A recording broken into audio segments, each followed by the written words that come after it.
All right, I got a 2007 Honda Odyssey in here with the V6, obviously. You got a P145c code in it. It's got a few other ones. They're all related to the evap.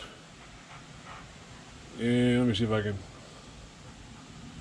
I've already kind of looked over a little bit to get an idea what I'm dealing with here. And I think I found the problem. See, we got a P145c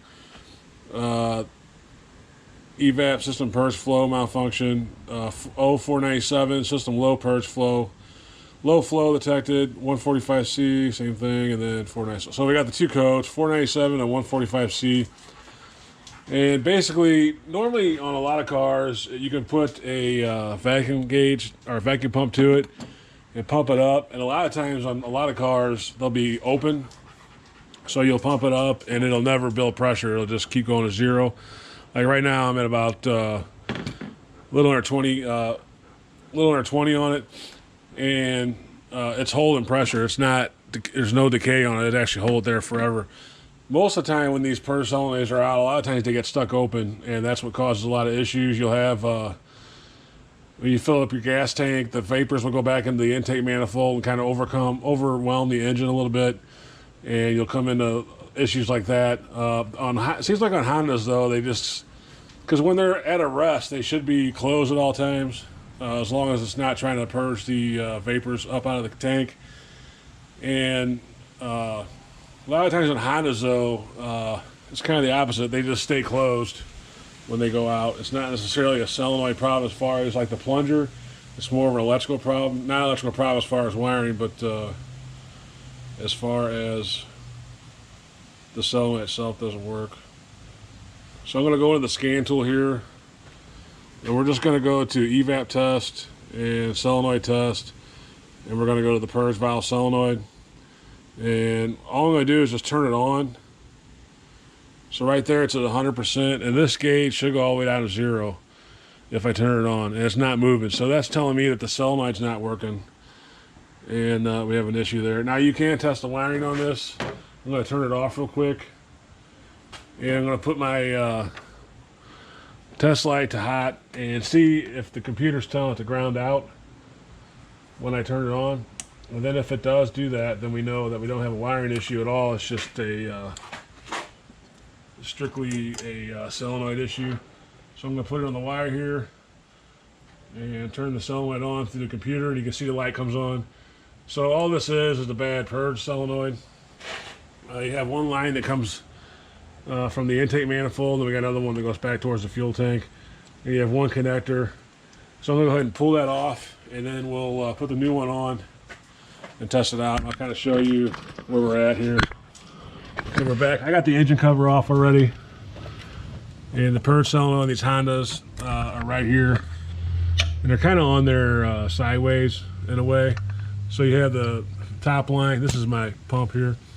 You have the top line, and then you have a bottom line going to the tank, and then you have this little, looks like 10 millimeter. So that's how it is. We're going to pull that off, and then we'll retest this.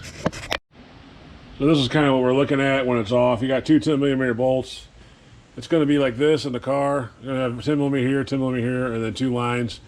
Real easy to get off. The bottom 10 millimeter might be, it's not really a challenge, but it's, you can't see it. So that's all there is to take on off. Just those two bolts, those two lines, and the lines are just little cheap clips or cheap retainers. Just take a pair of needle nose and squeeze them and pull them up. So we're gonna put the new one on and test it real quick and make sure that it works, and then we'll be done with this job. So I've already connected the bottom line, the hose, and I'm just putting the two bolts in. I got them hand tight, and we're just gonna go and tighten them real quick.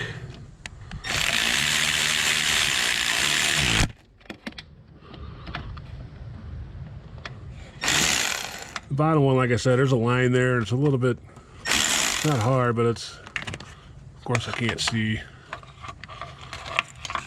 Not necessarily hard, but it's hard.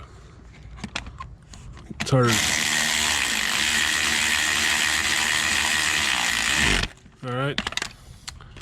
And I'm gonna hook the wire up because we know that the computer's working, it's commanding it, grounding it out when it's supposed to. So I'm going to leave this off, and we're going to hook that gauge, my vacuum pump, back up. and see if this one will open up when we command it. The other thing is I didn't hear the solenoid when I powered it up. So that's another, usually these solenoids are kind of loud when you power them on. Not real loud, they make a little clicking noise. All right, so I got the pump up to about 20 pounds of mercury. And I'm going to turn the valve on, command it from the scan tool, and then this should go to 0 almost instantly. So let me go and command it on. 0 right away, and you can hear that clicking noise, which tells you that the solenoid's working also, which I did not hear that with the one that was broke. So again, turn it on right away. So that's a fix on this. Now I realize a lot of people, especially people that watch this channel, do-it-yourselfers, they're not going to have you know, a scan tool that does bidirectional control. So it's not going to be super helpful, but some of the newer scan tools, the entry-level ones, do have more, starting to get better features and be able to do more things. So it's just kind of what you would do. You would just go into your actuation menu on it, if you have that, and then go to the evap, and then go to the solenoid. That's how you can turn it on and off and check the wiring and all that stuff. Like I said, I realize that a lot of people, I'm just going through right now and deleting the codes. And double checking it. It says no trouble code, so I went ahead and deleted them. And we'll start it up and drive it, but I don't, you can see that the solenoid's working now, so everything's fine on it. I don't suspect we'll have any more issues with it. So this, I know it's a pretty quick, short video, and I know, like I said, I realize most people aren't going to have the scan tool to be able to control the solenoid like that. So you're going to just go get the solenoid. You're just going to go get that solenoid, put it on, and hope for the best. And I understand that too, with prices the way they are. So anyway, that is your Purge solenoid on a 2007 Honda Odyssey with that P145c code. You might have a low flow code also. Obviously, if it's closed, stuck all the time, it's kind of a low flow up there. So that's another reason why it sets that code. But yeah, that's pretty much it. And you know, if you would happen to somehow control it and it doesn't open, or it does open, everything's working, then you're looking at something else. Maybe not necessarily. Most time it's not a gas cap, but it could be, or some kind of leak in the line or something like that. So anyway, that's about it for this one. It's a pretty easy fix on these Hondas. Just going to put the engine cover back on and get it back on the road. So thanks for watching, and as always, God bless.